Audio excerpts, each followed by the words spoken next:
All right, I know I said I was going to do a poem every day, but I got sick, blame it on allergies.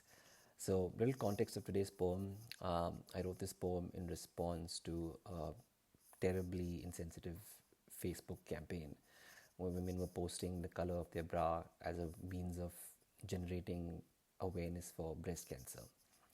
So, the poem is called What Color is Your Disease? Sociable society finds it so easy these days to be socially able to do the things that socially disable all the tenets we were once taught at dinner tables. And as long as your face is shrouded behind 12 inches of glass, you can throw the book of sensibility out the window and discuss with frivolity that which only the affected understand the magnanimity of. So on a Friday morning, with hushed giggles and cocky eyebrow wiggles, there began a flurry of what seemed to be a blurry rainbow of colors, declaring a status that only set off a worldwide hiatus of reason and empathy. And thus began a heave of hues from cool black to electric blue, interspersed with red hot and polka dots that did little to connect the space between what was being said and what they claimed they intended to mean. Within an hour or two, this monkey see, monkey do had the effect it was intended to, spreading like the careless viral strain that was created to heighten every vain woman's desire to bear the color of her innerwear for the world to stare.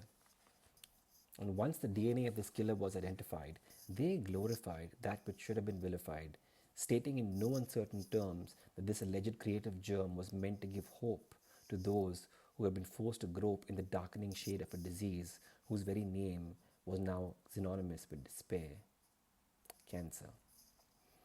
When I voiced my apparent aghast, I was rudely asked to silence down, told that I was bitter because I was being left outside their little playground. So, as a man who lives in just 2% risk, I place the following questions on the plate of the remaining 98. Have you ever sat face to face with a woman who has lost her faith from the root, like every strand of her hair? Have you ever seen her bare her soul and her now scarred chest as she tells you how much less of a woman she feels, having lost one or maybe both of her breasts? Have you ever considered how she must feel to hold every piece of her lingerie and only remember her ordeal in greater and greater detail, the empty cups becoming a pail for her slowly drying tears? Have you ever felt the ultimate discomfort of a woman stare at your breasts, not with the lust of a man, but with the trust that you will understand what she sees in them? And if you have come close to doing any of this by far, let me ask you here and now if you would still like a chance to share with her the current color of your bra.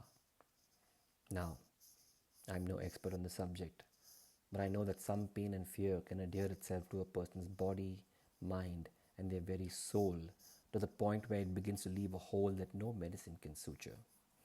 So, as we take our first steps into this year and a few more into the future, let's remember that as members of society, if we continue to dismember vital issues such as these, cancer may someday find a cure, but there'll be no prosthesis for our disease. Thank you. I hope you liked it.